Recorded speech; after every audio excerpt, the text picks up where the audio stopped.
Hello guys, what's up? Welcome to the video and the channel.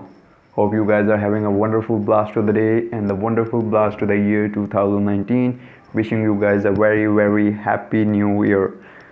So due to this, I'm going to show you a very awesome deck, which is this spawner deck with double win conditions. One is Graveyard Freeze and the other is Goblin Barrel. So I will show you guys 3 replays and will tell you guys some tips and tricks that will help you guys to push and ladder with this deck and to climb some trophies. So I will tell you as we play the replays. Okay, so we'll play the first replay and see what we are up against.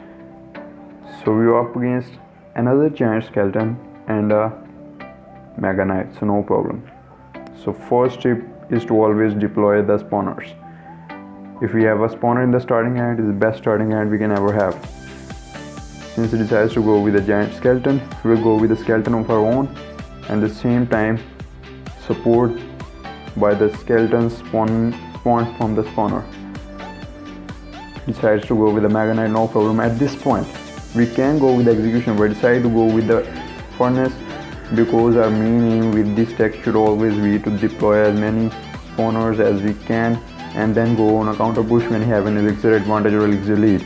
So taking a little bit of damage is not a matter with this deck. So it goes with the wizard. Wizard is an excellent counter to the spawners, so I think it will be a little bit problem for us.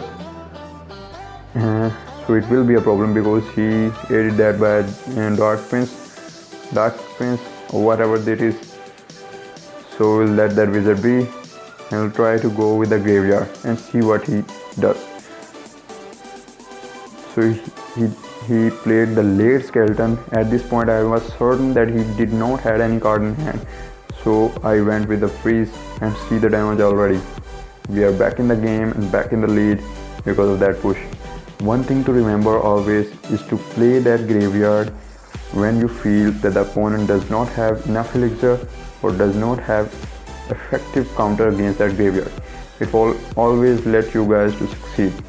And once you have that damage done, you can always chill, relax and defend because this deck is very robust defensively.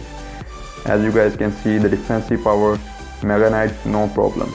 Even if the opponent goes berserk or goes very hard, he can't escape our defense. Our defense is very strong. So as you guys can see, that skeleton is already approaching the tower and that tower is done for because the bomb was always in the range of the tower. So our next aim should always be to defend if we have taken a tower, and defend is not a problem as I stated earlier.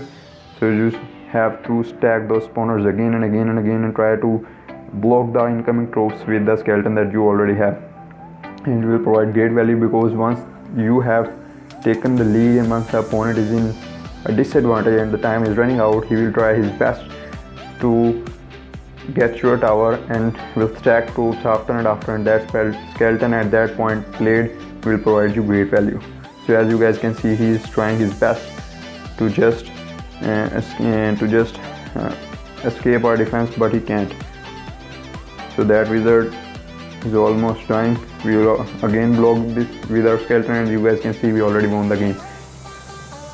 So coming on to the next replay, I will teach you guys some more tips and hope it helps you guys. So the next replay is up against low end. It's an elite barbarian. Elite barbarian is always a tricky option because many of the decks can't compete against elite barbarian, but this deck competes against this as well. The key is to play those spawners. And one thing I forgot to tell you guys is that if you play this deck, then always try to first judge what your opponent is playing with and try to see the opponent's card first and then go with the counter push. In the previous match I went with the graveyard to just force my opponent to show his cards so that I can have a better understanding and play my cards more effectively. At this point he was not showing us any cards, so I decided to go with the push of Executioner and the Giant Skeleton so that he was forced to show us these Royal Recruits, and now we have a good idea of what he is going with. or rolling with. So he hasn't shown us a balloon and the elite barbarian yet, so we did not knew that he was going to rush these elite barbs. So no problem. Even if he takes your tower, not a problem with this deck, because once you deploy those skeletons, those spawners keep on stacking up, it will be very hard for your opponent to stop your push. Okay, so we are at a disadvantage at this point, but not so long, because once our second spawner is up, we are good to go. So we play a giant skeleton in the back to slowly push a counter push, and there he goes. He had just used the lightning. It's a perfect opportunity for us to attack, because he will not have enough elixir in hand. So go with the barrel and the skeleton both, and it will be tower for sure. So he goes with the late horde to kind of get both our executioner and our skeleton, but we will block it with the ice wizard, and that push will go. Now we are back in the game and back in the lead.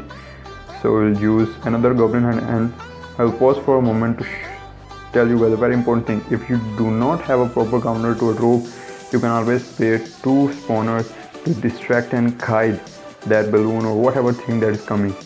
And when the elite barbarians rushed into our tower, we did not have enough elixir, so it was best to leave the tower be. But now, since we have enough elixir, you can just use two spawners alternatively to block and perfectly shut down his push.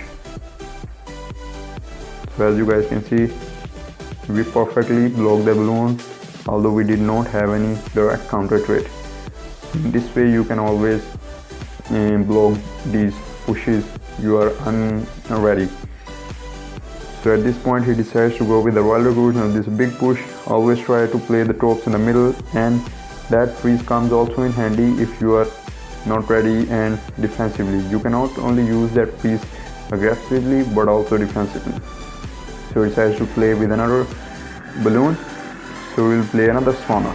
As I said earlier, these three spawners, not a chance for his balloons to touch our towers, and there we go, second win.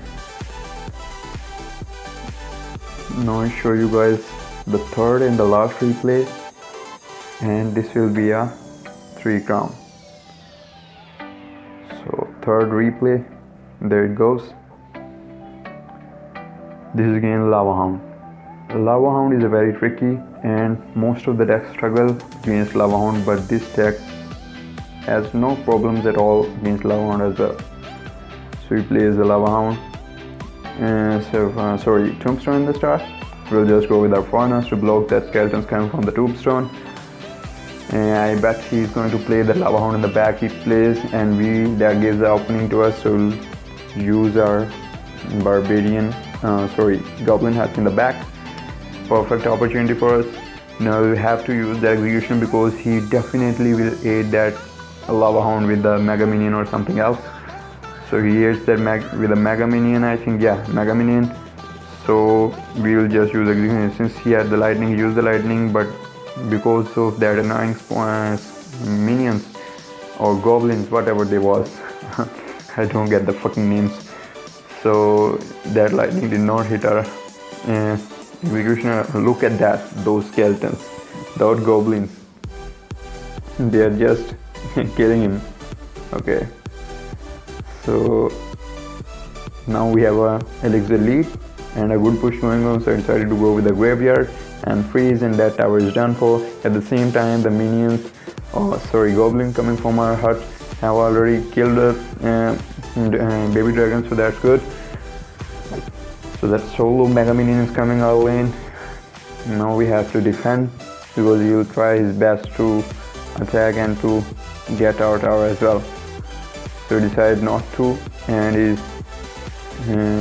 saving some elixir to get a big push.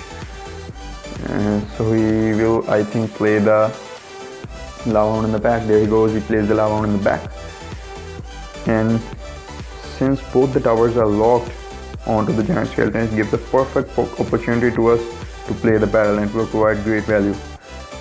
And see, that tower is almost to half the health, and now we have to defend. and just one another push. If we go with another graveyard and freeze, he is done for. Now we have enough elixir and it did not have enough elixir, so just after defending this we will go with the graveyard and freeze when he's in elixir deficiency and we are in the lead. So both support cards are here. We'll just block the towers damage with the giant skeleton and go with the graveyard freeze. There he is not having enough elixir and we just kill it, and there we go, 3 counts.